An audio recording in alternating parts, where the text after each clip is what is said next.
আপু আপনি এটা কি করছেন? এই সব বিষয় আমি কোনো কিছু বুঝি না। বাপু তখন বলল, আজ তোকে আমি সব শেখাব।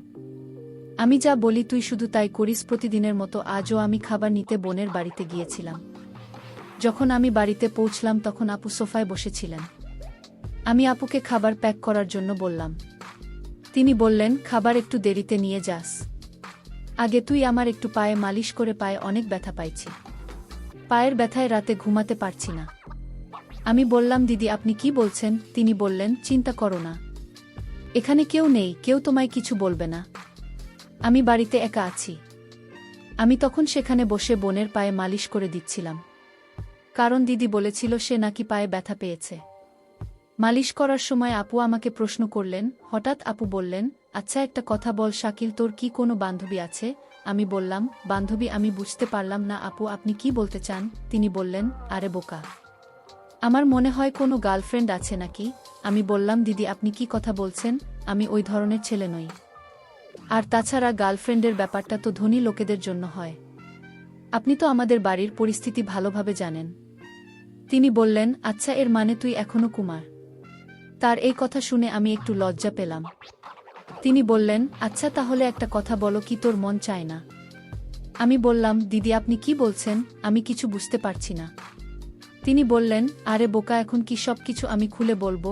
উত্তর, ভিতরে বিন্দুমাত্র বোঝার ক্ষমতা নেই। দেখতে একদম গোবর যুবক লাগলেও মাথা তো বাচ্চাদের মতো। চলো আজ আমি তোমায় শিখিয়ে দিচ্ছি। এটা বলার পর আপু আমাকে নিজের ঘরে নিয়ে গেলেন এবং দরজা বন্ধ করে দিলেন। তারপর তিনি যা কিছু শেখালেন তা আমার কল্পনার বাইরে ছিল। আমার নিজের আপু আমাকে এটা কি শিখালো? মূল ঘটনাটি শুরু করার আগে তোমাদের কাছে একটি রিকোয়েস্ট, তোমরা এই ভিডিওতে একটি লাইক করে আর চ্যানেলটি সাবস্ক্রাইব করে পাশে থাকবেন। ধন্যবাদ। আমার নাম শাকিল এবং আমার বয়স 17 বছর। আমি জহির দুলাভাইয়ের সাথে কাজ করি। আমার বয়স বেশি নয়, তবে পরিস্থিতি এবং অভাবের কারণে আমি একজন শক্তিশালী দেহের অধিকারী।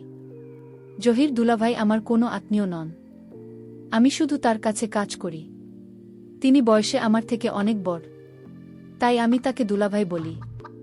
এবং তার স্ত্রীকে আপু। প্রায় 3 বছর আগে আমি তাদের কাছে এসেছিলাম এবং সেই সময় আমি মাত্র 14 বছরের ছিলাম।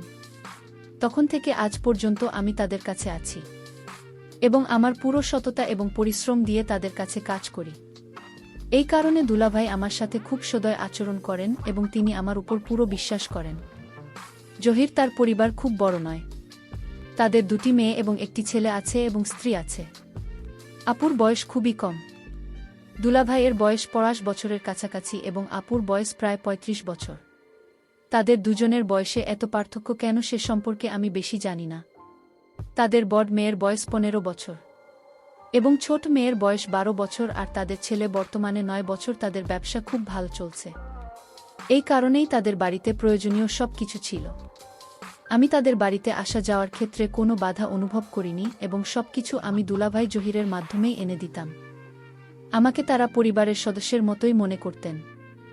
আমি এখানে কাজ করা শুরু করার পর থেকে সবকিছু ঠিকঠাকই চলছিল এবং হয়তো এভাবেই চলতে থাকত।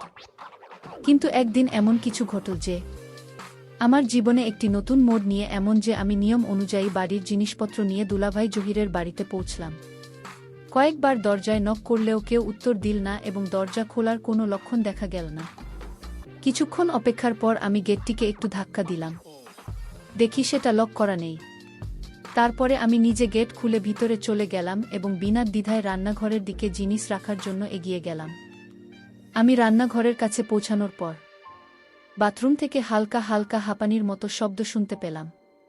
তখন আমি সেখানেই থেমে গেলাম, কিন্তু ওই মুহূর্তে আমি বুঝতে পারছিলাম না যে এই শব্দগুলো কিসের, কারণ সেগুলো কাদার মতো মনে হচ্ছিল না। সেগুলো এক ভিন্ন ধরনের শব্দ ছিল যা আমি বুঝতে পারছিলাম না।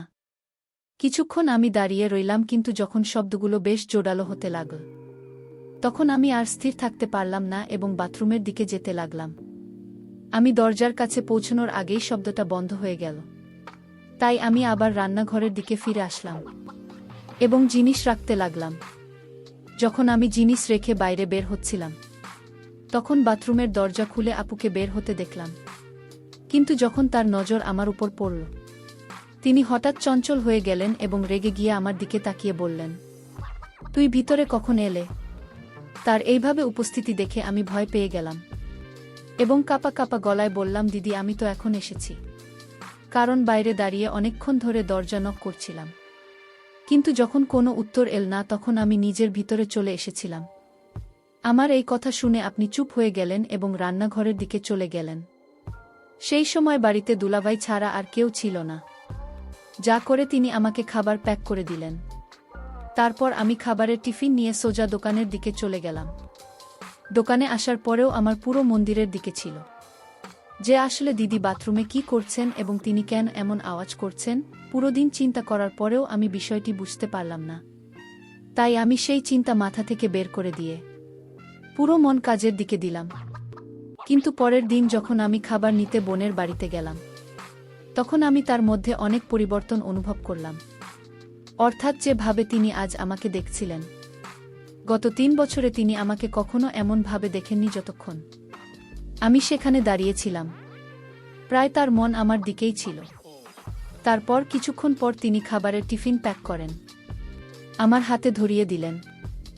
জানি আমি দরজার দিকে চলে গেলাম যখন আমি বাড়ি থেকে বেরিয়ে আসতেই যাচ্ছিলাম।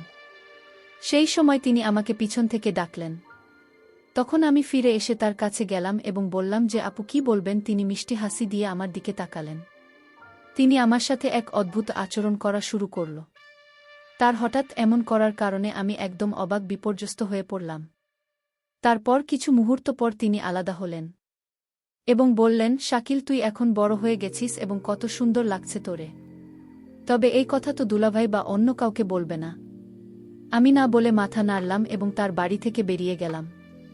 কিন্তু পুরো রাস্তা জুড়ে আমি ভাবতে থাকলাম আর যাচ্ছেন এমন কি হয়েছে, এবং এই ভাবনা ভাবতে ভাবতে আমি দোকানে পৌঁছে গেলাম।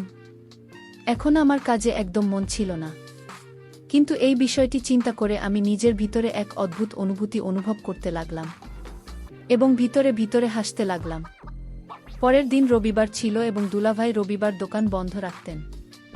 এই কারণে সারা দিন আমি বাড়িতেই ছিলাম। পরের দিন সকালে যখন আমি দোকানে গেলাম তখন আমার পৌঁছানোর সাথে সাথে দুলাভাই আমাকে বললেন, তোর বোনের বাড়ির কিছু জিনিস দিতে যেতে হবে, তাই তুই এখন বাড়িতে চলে যাও। দুলাভাইয়ের কথা শুনে আমি খুশি হয়ে তার বাড়ির দিকে চলে গেলাম। বাড়িতে পৌঁছে আমি দরজায় টোকা দিলাম। তখন আপনি নিজেই দরজা খুললেন, কারণ তার সন্তানরা স্কুলে পড়তে গিয়েছিল। সেই সময় আপনি ঘরে একা ছিলেন। তারপর তিনি আমাকে দেখলেন এবং ভিতরে আসতে বললেন। আমি ভিতরে ঢুকতেই তিনি দরজা বন্ধ করে রুমে চলে গেলেন, কিন্তু আমি বারান্দাতে দাঁড়িয়ে রইলাম। তখন তিনি আমাকে ডাকলেন এবং বললেন, শাকিল তুই ওখানে কেন দাঁড়িয়ে আছিস? ভিতরের উমেশ। তার কথায় আমি রুমে ঢুকে পড়লাম। প্রথমে তিনি আমার দিকে তাকিয়ে হাসলেন, তারপর বললেন, তুই বস, আমি এখনই আসছি, এবং এই বলে তিনি রুম থেকে বেরিয়ে গেলেন। আমি সোফায় বসে তার ফেরার অপেক্ষা করতে লাগলাম। তারপর যখন তিনি ভিতরে এলেন তখন তার হাতে চায়ের 2টি কাপ ছিল। তিনি একটি কাপ আমার দিকে বাড়িয়ে দিলেন। আমি বললাম, দিদি এর কি প্রয়োজন ছিল? তিনি হাসি মুখে আমার দিকে তাকিয়ে বললেন, খাস সকালে চা খাওয়ার সময়, আর তোর তো এখন অনেক পরিশ্রমের কাজ করতে হবে।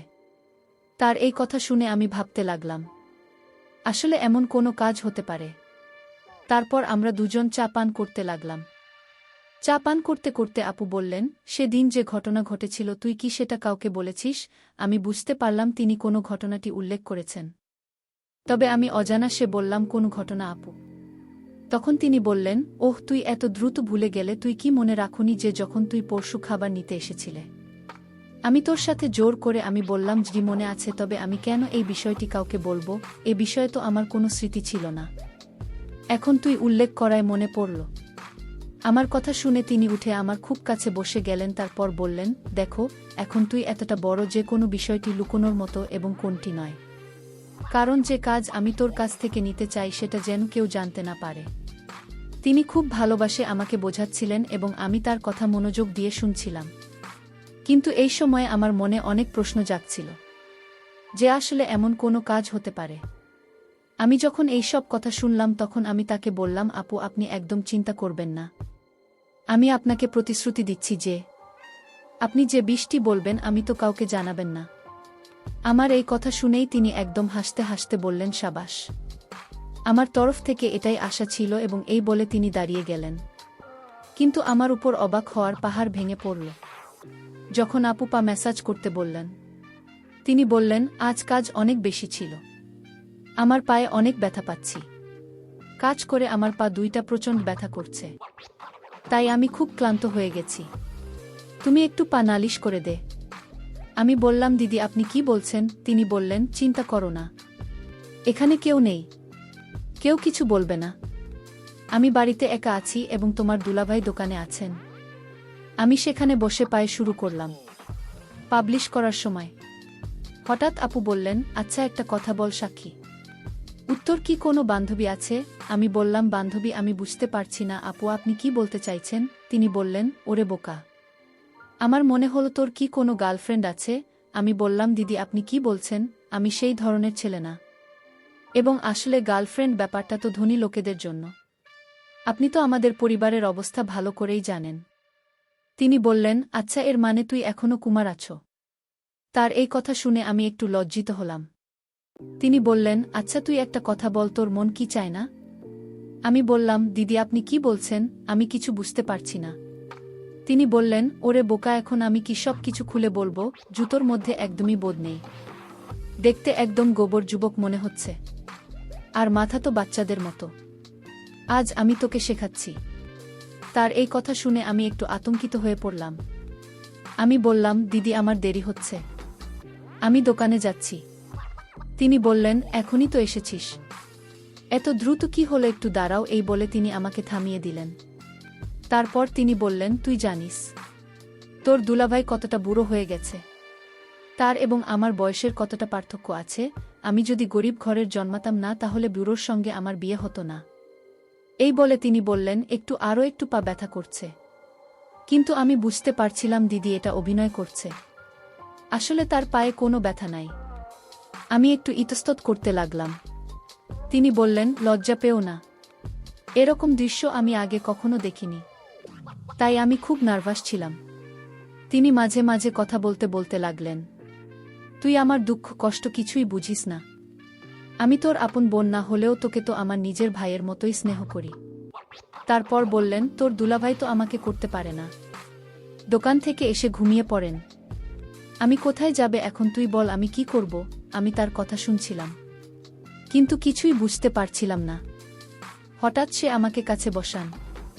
তারপর নানারকম কথা বলতে লাগল। কিছু কথা আমি বুঝতে পারছিলাম, আর কিছু কথা পারছিলাম। তার এই ধরনের কথাবার্তায় আমি ভেতরে খুব অস্বস্তি বোধ করতে লাগলাম। আমি নিজেকে নিয়ন্ত্রণ করতে পারছিলাম না। শেষে আমি কি করব?